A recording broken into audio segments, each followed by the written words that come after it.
Hey everyone, and welcome back to my channel. If you're new here, my name is Denise, and on this channel I talk all about minimalism and intentional living. Today I just wanted to give a quick update on my low buy year, which I did talk about at the beginning of this year. I mentioned that I was doing a low buy year for 2025. So yeah, just wanted to pop on here and give a quick update on how things are going.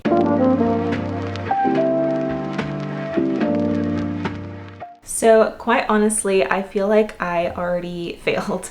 Honestly, it's not that bad, but I did end up purchasing a couple of items. One being these silver hoop earrings, which I purchased pretty soon after I filmed my low buy year video. And I purchased them because my other earrings that I had started to tarnish a little bit. So I did replace them, and I didn't have a silver hoop earring. I wasn't planning on purchasing them, and I know I said I wasn't gonna buy anything, but I did cave and I did have some Christmas money that I used to purchase them. So yeah, I purchased silver earrings. I also purchased a pair of sneakers.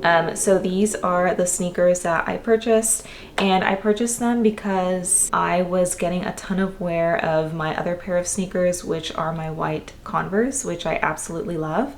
And honestly, I just wanted something else to kind of switch back and forth from, so I'm not wearing the same sneakers every single day, especially because I do work a full-time job, and at my job I am allowed to wear sneakers and more casual shoes. So I thought it would be nice to just get another pair to just kind of rotate my footwear. It was not my intention. My intention was to not purchase any more clothing or shoe items, but I did end up buying them and I don't regret it.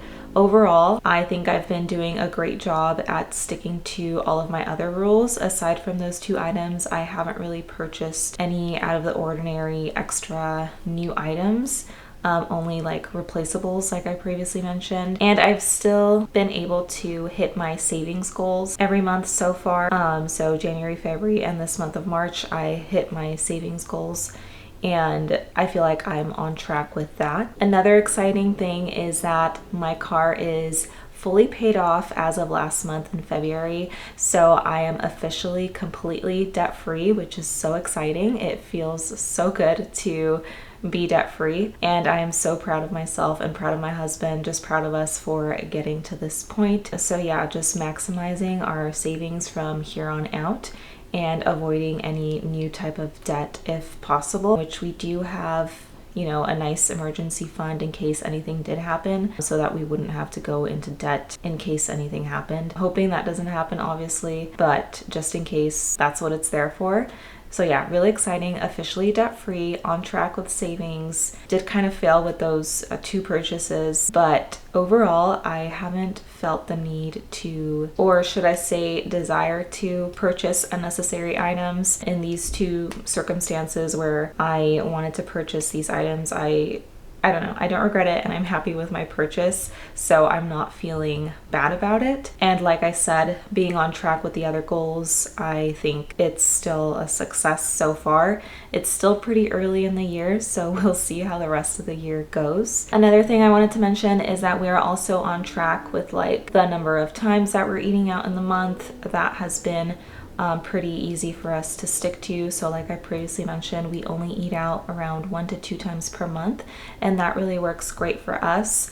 Unfortunately, this month of March, we already hit our 2 times of eating out like right at the beginning because it was my husband's birthday. So we did eat out twice in a row, or 2 days in a row, but I don't see us needing or wanting to eat out for the rest of the month. So I think we'll be able to hold out until April. So far, so good, honestly, better than I thought, because like I said in my other video, I feel like I'm kind of a shopaholic, even though I am intentional and minimal.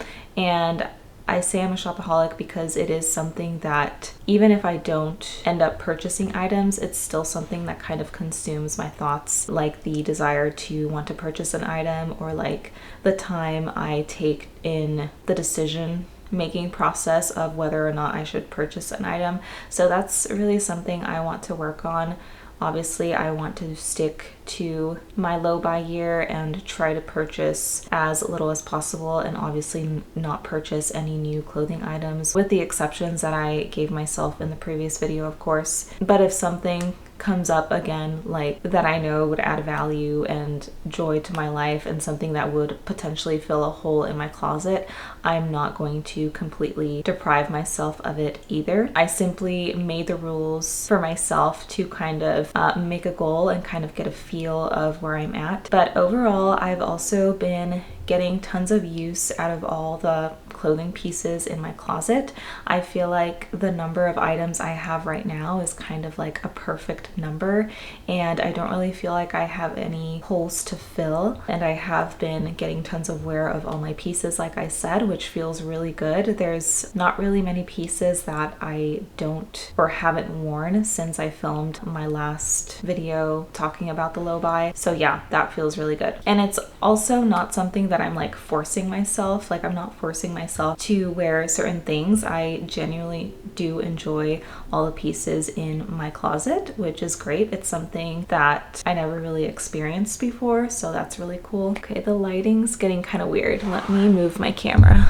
Okay, hopefully this is a little bit better, but where was I? Okay, yes, so something else I wanted to touch on is I also mentioned that the reason I get the impulse to there's a spider. The impulse to purchase items is due to social media and being influenced to purchase certain items. So I have still been struggling to stay off social media. It is a lot harder than I thought to stay off of it, and I am feeling quite addicted to it. As of today, I am forcing myself to stay off my phone and social media apps, and it is now It's about to be 6 p.m. and so far it's been a successful day. I'm hoping to kind of keep this ball rolling for as long as possible until I kind of get used to not being on my phone. So hopefully that will help. But the other thing I wanted to mention is that although I've been struggling to stay off social media, I have not been struggling with like the impulse to want to buy things, which is good. I think I've kind of been staying away from accounts and influencers that make me want to buy things, and I did end up unfollowing a lot of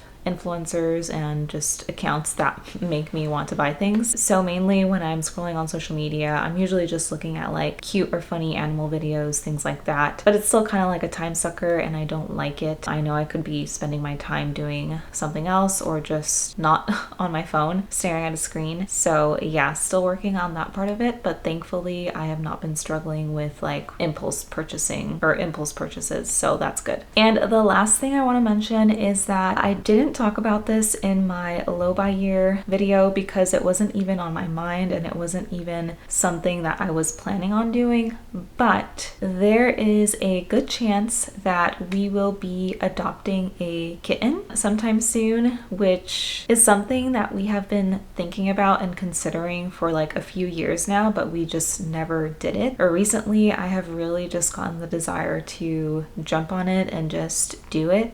We've been researching and planning for it for quite some time, and then I kind of just forgot about it. But recently my husband was like, why don't we adopt a kitten? And I was like, why not? Like, we should totally do it. We have the means for it, and I've been wanting a cat for such a long time. But the reason I bring it up is because I was adding up like all the expenses and things I'm gonna have to purchase for a new kitten, and it is gonna be some money. So considering the fact that I am doing a low buy year, I didn't expect or consider the possibility of adopting a cat or a pet or anything like that. So that is going to be an additional expense, obviously. But again, we do have the means for it, so it is something I would like to do. So I just wanted to point that out because that is going to be something else that I'm going to be, I guess, purchasing if we do end up adopting a kitten. So yeah, that was just a little update on how my low buy year is going so far. So far, so good in my opinion. I'm happy with how it's gone. I'm happy with the money that I've been able to save, even though I kind of failed in some areas, like I said. Hopefully I can just stay on track from now until the end of the year. If a few hiccups happen here and there, I think either way, I'm still intentionally buying less and I will still see it as a successful low buy year. So stay tuned for another update. If you are doing a low buy year as well,